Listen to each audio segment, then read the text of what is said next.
GeoBrax Global Cities Tournament 2020, episode number 11. We're going to continue the fourth round here from the third and fourth quadrants. And yes, we are accompanied by His Excellency, the Master of the Draw.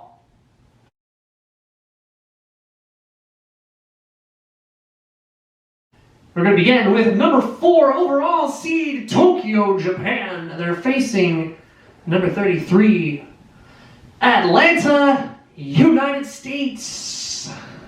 First category, please. Crime Index. Picking notoriously safe East Asian megacity against a city in the southern United States. Yeah, 23.36 against 62.36. Tokyo up 1-0. Second category, please. Best Skyline. The skyline of Atlanta is rather nice, but it's just not nearly on the scale to compete with Tokyo, with the Sky Tower and the Metropolitan Building and just a sea of buildings that are scraping the sky. Truly not Atlanta's fault, but this is no contest. Tokyo taking that one. They're up 2-0. Busiest airport. Hartsfield-Jackson in Atlanta is the world's busiest airport at 110.5 million passengers per year. But for context, Haneda in Tokyo, 87.1 million. They would probably beat upwards of 93% of the teams in this tournament. Not Atlanta, number 1 in the world. And they move to only down 2-1 in this matchup. Fourth category, please. Public transportation usage. And there's the curse of the southern United States again. 8.92%.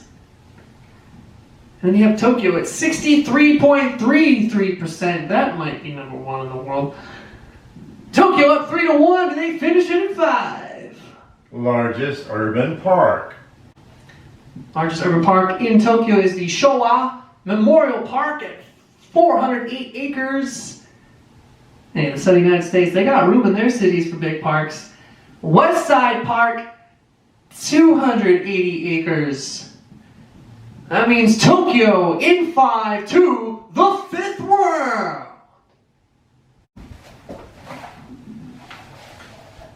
Quite the entrance here for number 38 overall, Milan, Italy. They're taking on the number 15 overall seed, Berlin, Germany. How does this one begin? Public transportation usage. This is very close. 35.72% of people in Milan are using public transportation to get to work and school. They have a bus, a tram, train. So does Berlin. They have 37.84%. Close category, but Berlin does not care because they're up 1-0. Moving on to the second category. Surface area. Surface area of Berlin, 892 square kilometers in the middle of Western Europe. Alright, yeah, Milano, only 182 square kilometers. 2-0 to Berlin. They might be doing this a little bit more easily than we expected. Average high temperature. Neither one of these is a standout in terms of warmth. 17.17 in Milan is still a massive defeat of 13 Celsius in Berlin. Leads down to 2-1. Fourth category incoming. Tallest building. Tallest building in Berlin, they've had it before. It is the Berliner Fernsehturm. It's basically a radio tower, but it's 386 meters tall. Tallest building in Milano is the Unicredit Tower A. Has only 35 floors. It's 231 meters. Berlin on the verge, up 3-1. They do it in 5. Annual rainfall. Annual rainfall in Milan, surprisingly, 1,082 millimeters. I guess Berlin's a lot drier than we all think about. 566 millimeters. Milan pulls to win 3-2. Can Hyatt in 6. Largest stadium. The Olympia Stadion hosted the 2006 World Cup final, the 1936 Olympic Games in Berlin, 74,475, but the San Siro, home to AC Milan and Internazionale Milan. Stadio Giuseppe Meazza, 80,018. That means this one is ended in a 3-3 draw. Panel, let's hear the discussion. Hello, it's good to be back here with another panel discussion, the first one of episode 11. Of course, I'm accompanied by the highly esteemed Batlo, and we are going to get right into it. This is a matchup in the 4th round, in the 3rd quadrant. Number 15 overall seed, Berlin, has been pushed to the brink by Milan, Italy. And the people want to know, Batlo, who's going to take this matchup and move on to the 5th round? But before we give anything away, a little bit of historical background. Of course, the city of Milan was founded by a Celtic tribe around the year 600 BCE, captured by the Romans 222 BCE. At the time, of course, Milan was known as Mediolanum, and it rose to more prominence in the year 286 CE when it became the capital of the Western Roman Empire. Short-lived, the Visigoths came in 402, the empire moved away. Actually, the low point of Milan, the year 1162, the city was burned to the ground by fire. Didn't really regain any prominence until 1450 when Francesco I of the House of Sforza became the Duke of Milan. Milan changed hands many times. It lost its independence in 1499, went to France because it had to win the Italian Wars, and the Spanish Habsburg defeated France, and then it changed hands again after the Battle of Pavia in 1525. The War of Spanish Succession went to the Austrian Habsburgs. They stayed with them, except, of course, Napoleon. He went through Europe and kind of took everything for France. It was the capital of his Cisalpine Republic, but in 1815, Congress of Vienna, as it were, gave Milan back to Austria. Finally, with the Battle of Solferino, 1859, the Piedmont-Sardinia region emerged victorious over the Austrians. And with the proclamation of the Kingdom of Italy in 1861, Milan finally in its rightful place as the northern hub of a united Italy. We would be remiss not to include similar historical background for the city of Berlin. It's much shorter. It's actually first evidence of a settlement here in north central Europe was as recent as less than a millennium ago, 1174 CE. The official date of founding, the year 1237, when the hamlets of Berlin and Köln were joined. The House of Hohenzollern used it as their main residence. They built the royal palace there, and it was the residence of the House of Hohenzollern from 1443 to 1918. Not all good times during that period, and the absolute devastation from the 30 Years' War that ended in 1648. They needed to bring people in.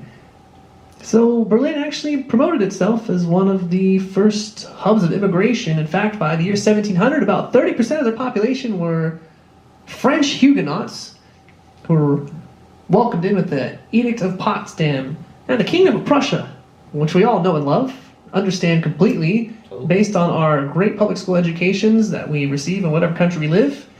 We understand the Kingdom of Prussia perfectly. It was formed in 1701, and of course, the kings of Prussia were from the House of Hohenzollern. And with this, Berlin became the capital of Prussia.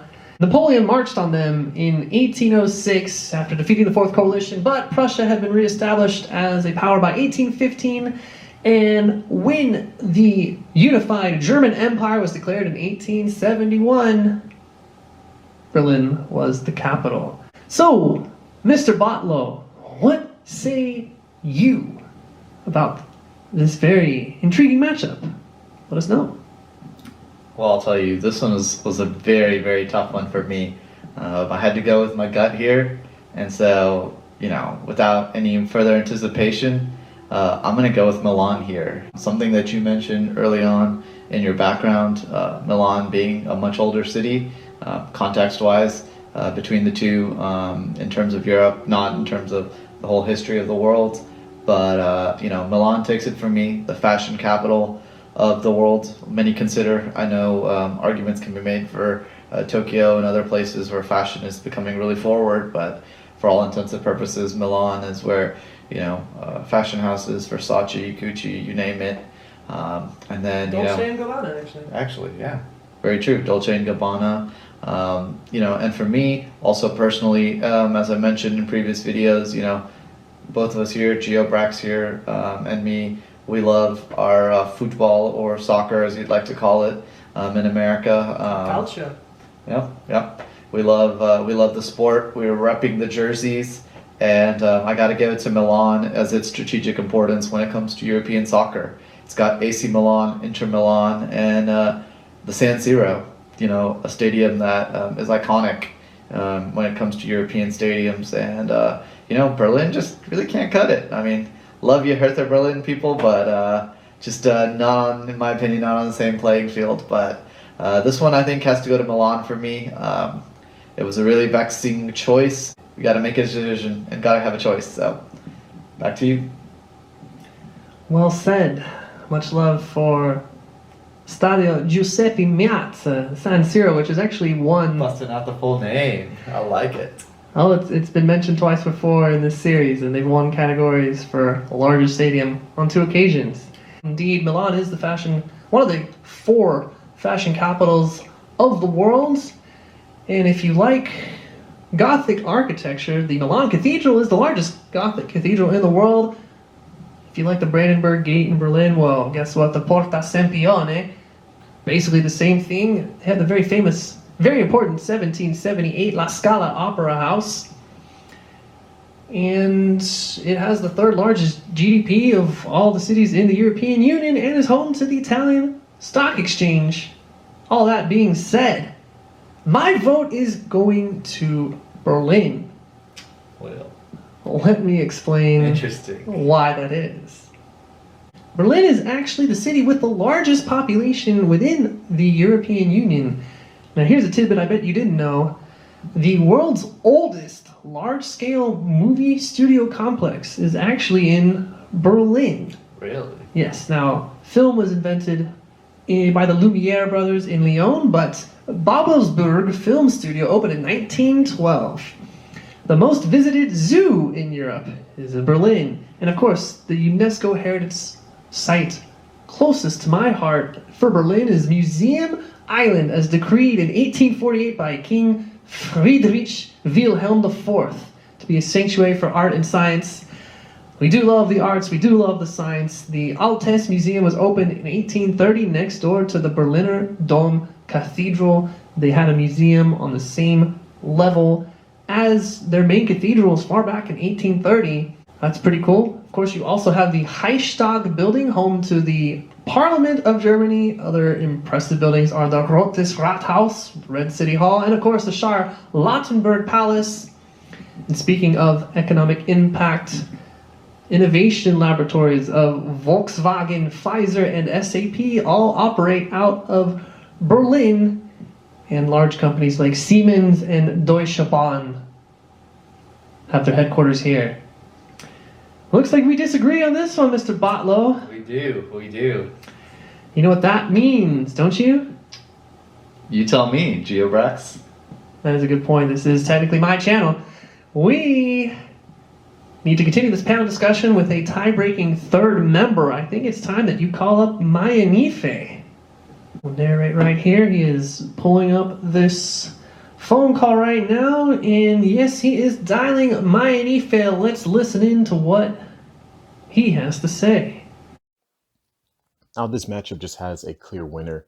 You have a rather one-dimensional city, which focuses on fashion and business, and then you have an urban metropolis, which has plenty of neighborhoods that show their unique character. On this one, it's without question, Berlin is the clear winner. Well, that was fascinating stuff. Thank you, Mayanife. And thank you for siding with me, Geobrax. What? Wow. I was not expecting Vatla, that. how do you feel about the outcome of Berlin advancing to the 5th round to face Tokyo? Well, I went with my gut, and, I truly believe in the city of Milan, but, all well spoken to points when it came to Berlin. So, hey, if Berlin takes it, Berlin takes it. And that they do. That they do. To the 5th round. Number 12 overall seed, Shanghai, China, taking on the number 20 seed, Moscow, Russia. First clash of seeds here in episode 11. How is this one going to start? Public transportation usage. Quite a selection for both of these cities. They both think they're going to win this one. 45.25% in Moscow. But in Shanghai, 44.11%. That's close, but Moscow takes the category. They're up 1-0. What now? Largest stadium. The Luzhniki Stadium in Moscow, one of the hosts of the 2018 World Cup. 81,000. The largest stadium in Shanghai is the aptly named Shanghai Stadium. 56,842. Moscow up 2-0. Third category incoming. Surface area. Surface area of Moscow, 2,562. Yeah, there's a lot of room out here if you couldn't tell. Shanghai, on the other hand, 4,000 square kilometers, down 2-1 now. Fourth category, please. International visitors. 7.5 million versus 5.5 million. A lot of foreigners are coming to both of these cities. But Shanghai's taking this. We're tied at 2. Now it's to the 5th category. Gross domestic product. Both of these cities, top dozen in the world. In fact, they're neck and neck. They're consecutive in that order. $604 billion a year in Moscow for GDP.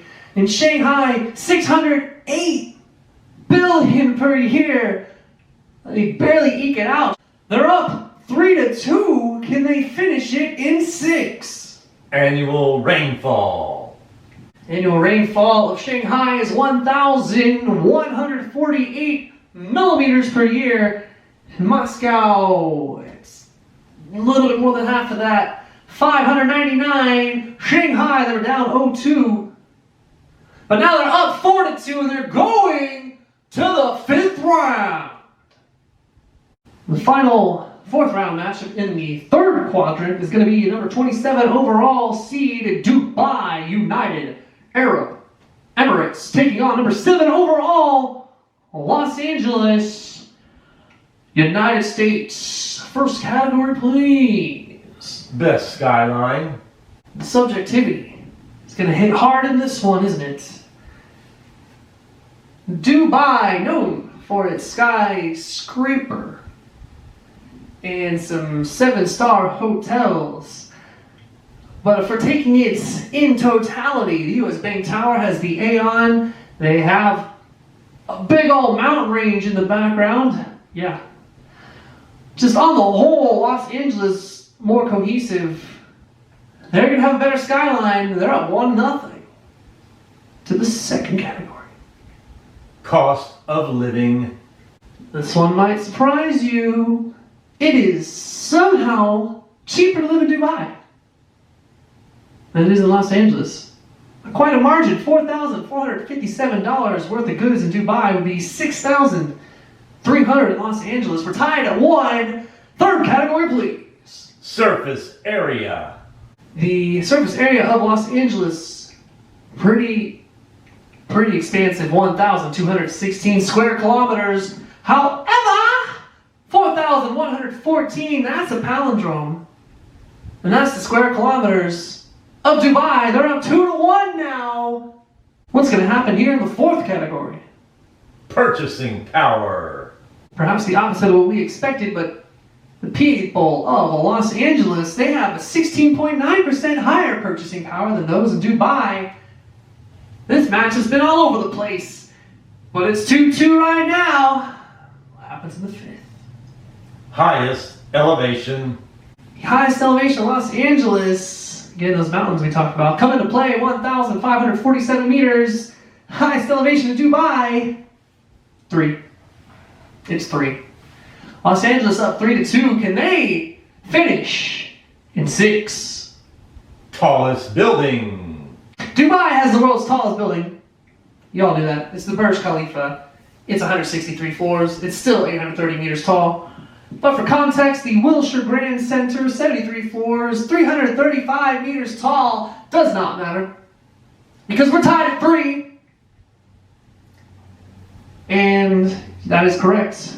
Los Angeles took 5 in the second round and the third round. Dubai took 5 categories in the second and third round. Now they're facing off in the fourth. They tied in 6. Panel discussion! Back so soon. We are still in quadrant 3.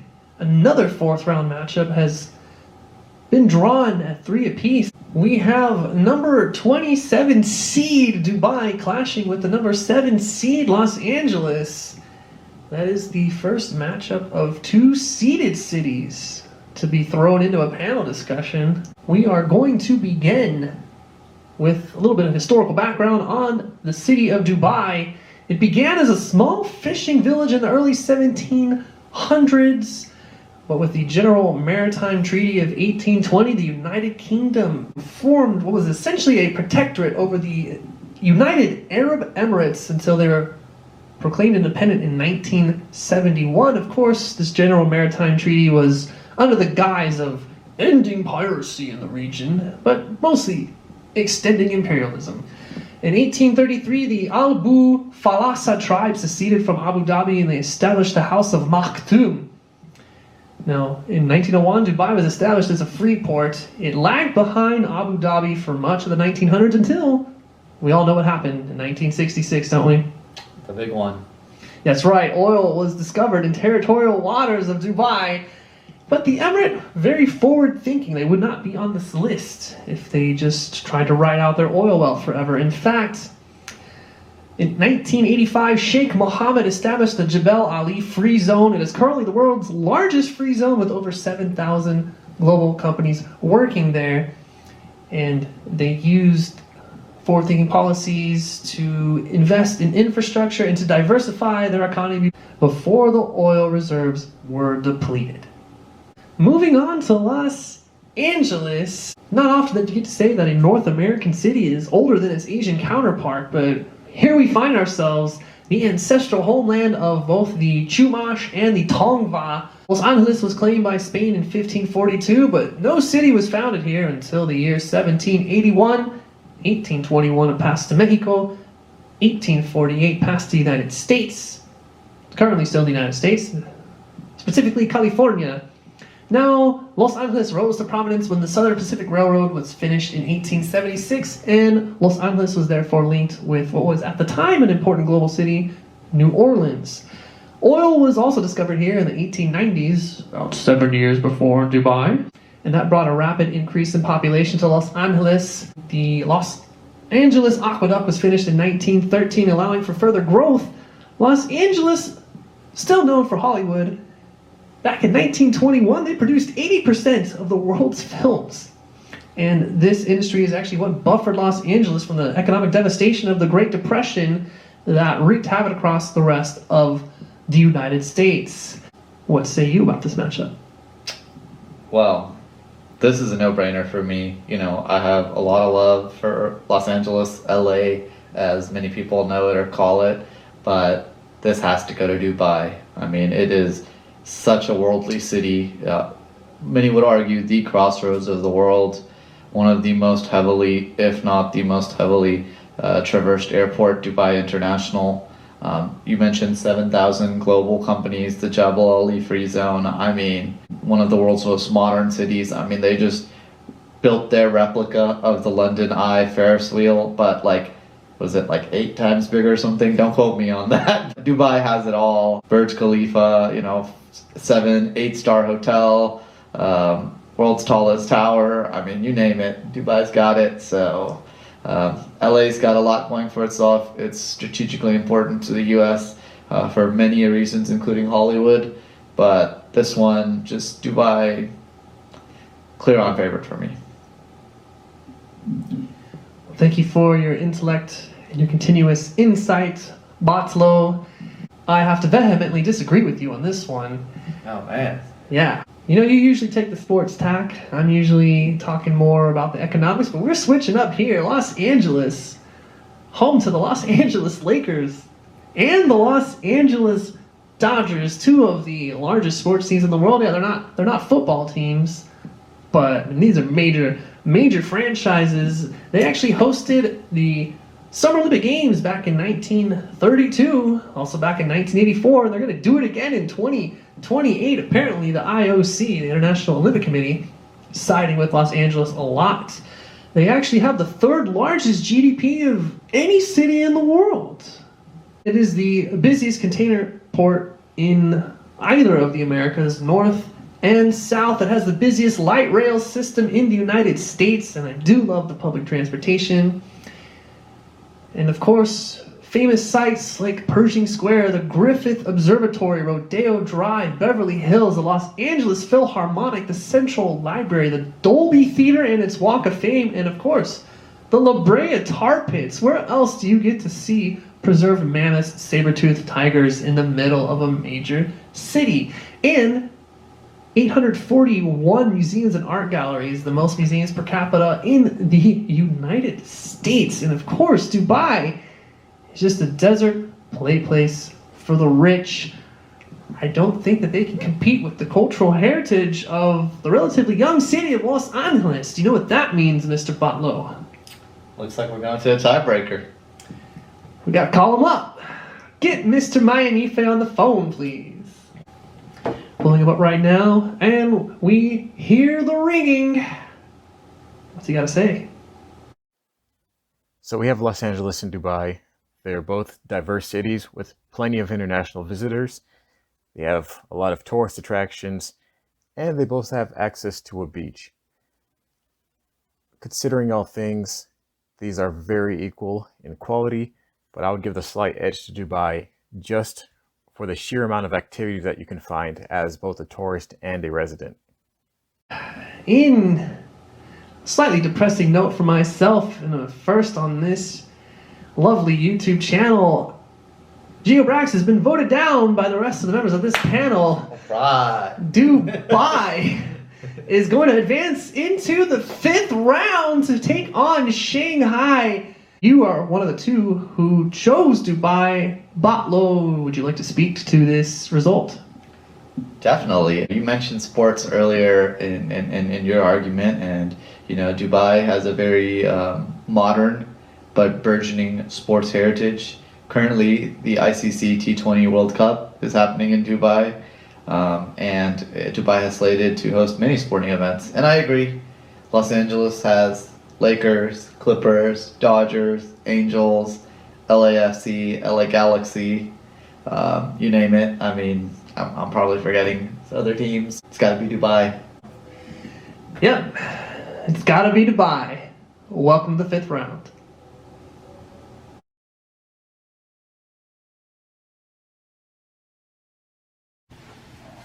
Number 63 overall, Guangzhou, China, facing off with the final Brazilian city in the tournament. Number 42 overall, Sao Paulo, Brazil. What's the first category, Mr. Master of the Draw? Largest stadium. The largest stadium in Sao Paulo is colloquially known as Morumbi, officially known as Estádio Cícero Pompeu de Toledo. Seats 32,039 human beings.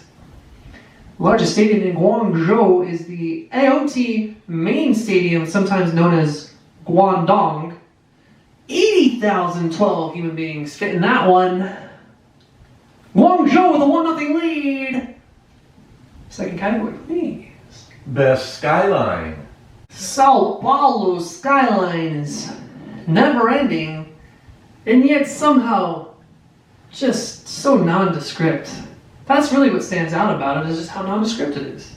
Just white condominium buildings, as far as the eye can see. It's like they just had a mold and baked them and put them in place. Now in Guangzhou, we have sleek, we have a modern, we have a bridge with one of the coolest arches you will ever see leading in to the city center. And we have angles, we have curves. We have ourselves a 2-0 lead to Guangzhou. Third category, please. Public transportation usage. As far as South American cities go, Sao Paulo, very impressive, 30.15% of their citizens are using public transportation to get to work and to school. However, in Guangzhou, it's more like 4 out of 10. That's more like 3 out of 3 categories. Are they gonna end it in 4? International visitors. Let's think about the city that everyone knows versus the city that gets overshadowed in its own bay by Hong Kong and sometimes by Shenzhen. Well, it doesn't matter what I just said. 3.7 million international visitors a year to Guangzhou. 2.3 million to Sao Paulo. That is a sweep to Guangzhou. That is a berth in the 5th round. We have ourselves an all-Asian matchup here. The final survivor from India. Number 119, Kolkata, India. They're taking on the number 9 overall seed, Singapore. Let's begin. Crime index. 47.27, pretty run-of-the-mill in Kolkata. Singapore, very low, 27.96. They're up 1-0. Second category, please. Average high temperature. Most of the cities in this tournament are located north, as you see how there's a lot more land north of the equator than south. But both of these cities, pretty close to the equator, they're both much above the 23 target. 31.42 Celsius, average high monthly temperature. Kolkata, 30.33, that's closer to 23. Singapore, you're not going to win that category too often, but you do here. You're up 2-0. Let's keep it going. Population. City in India with 4.5 million. Alright, Singapore's 5.5 million is actually higher. They're up 3-0. Is Singapore going to take this in a sweep? Best flag. Neither one of these cities has a city flag. They have city seals. And we're going to go again to this strange lion and tiger holding the coat of arms of the national flag. I just don't understand what's going on here. You have gold, royal blue, and red. Over here we have a better color coordination. We have gold and navy blue throughout. We have a nice ship at the bottom. We have some fish underneath some branches, and somebody's hand is on fire. I mean, that's pretty cool. Kolkata, you're taking that. You're avoiding the sweep. 3-1. Can they take it to 6? Surface area. The surface area of Kolkata is only 207 square kilometers. Surface area of Singapore is 729 square kilometers. Singapore, you're going to be taking on Guangzhou in the 5th round. We have 2 matchups remaining here in episode number 11. We have the aptly numbered 11 overall seeded team from New South Wales, Sydney, Australia. They're facing off against number 71 overall. That'll be Budapest, Hungary. And now we're going to listen for the first category. Largest urban park. The largest urban park in Budapest is Nepliget People's Park. 270 acres, pretty big for a Central European park. But Centennial Park in Sydney is 467 acres. That is a 1-0 lead for the Australian city. Can they push it to 2? Tallest building. The tallest building in Sydney is Crown Sydney. It's 75 floors tall. It is 271 meters. The tallest building in Budapest is the MOL campus. It only has 30 floors. It's only 150 meters tall. They're down 2-0. Can Budapest save it? Cost of living. This one is going to go to Budapest at least. Something that, a collection of goods that would cost you $8,100 in Sydney. Only cost you $3,509 in Budapest. They're down 2-1. Can they even it up in the fourth? Gross domestic product. They absolutely cannot equal it up on that category. 58.5 billion per year. That might be the smallest of the remaining cities. Sydney, $389 billion per year GDP. They're up 3-1. They ended in 5. Crime index. Crime index of Budapest, rather low, 35.68. Crime index of Sydney, rather low, 33.47. That's a 4-1 win. That means Sydney to the 5th round.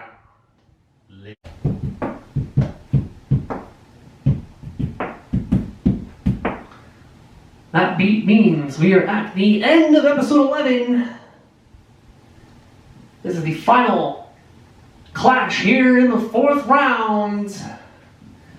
Which of these two cities will be the last one into the final 16? Number 69 overall, Lima, Peru, facing off against the number 2 overall seeded London, England, Contestants. Tallest building. The tallest building in Lima. It's not that tall. Torre Banco de la Nación. Only 140 meters tall. It's only 30 floors tall. The Shard in London, 87 floors, 310 meters. London's up 1-0. Second category, please. Surface area. Surface area of Lima is 2,672 square kms. That's what South America gives you. Tons of land and empty space to expand your city. However, London, 1,572. No slouch themselves, but we're tied at 1. Third category, please. Largest stadium. The Estadio Monumental seats 80,093. That is massive. But the new Wembley Stadium, 90,000. 90,000. That's why they get to host the finals of Euro 2021. London's up 2-1. Can they keep it rolling here in the 4th? Traffic index. Traffic index of London, 155.50. In Lima, 226.18. Quite a bit more toward a standstill. Well, London up 3-1. They're on the verge of closing it out in 5. Purchasing power. And we can take a hand and we can turn it into a wave. Because it's goodbye to Lima. Purchasing power for people in London is 174% higher than that of the Limeños. London, England. They've been absolutely cruising through this tournament. They're going to be facing off against Sydney in the 5th round.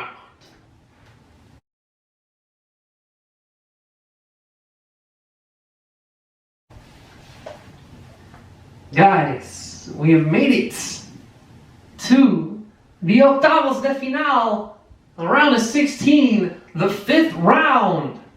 It's going to be coming up in episode number 12. If you want to follow along, you want to see the bracket results from all the matchups you either no longer remember or just never saw. Discord link right there. Feel free to join. It won't cost you anything except for your soul. And of course, you're not going to want to miss out on episode number 12. It's going to be the 5th round. And then after that, the quarterfinals, the semifinals, and the finals. We're in the home stretch. 16 cities to go. Only 15 more matchups to present. You're not going to want to miss it. So you might as well subscribe. That way you won't have to worry about missing it.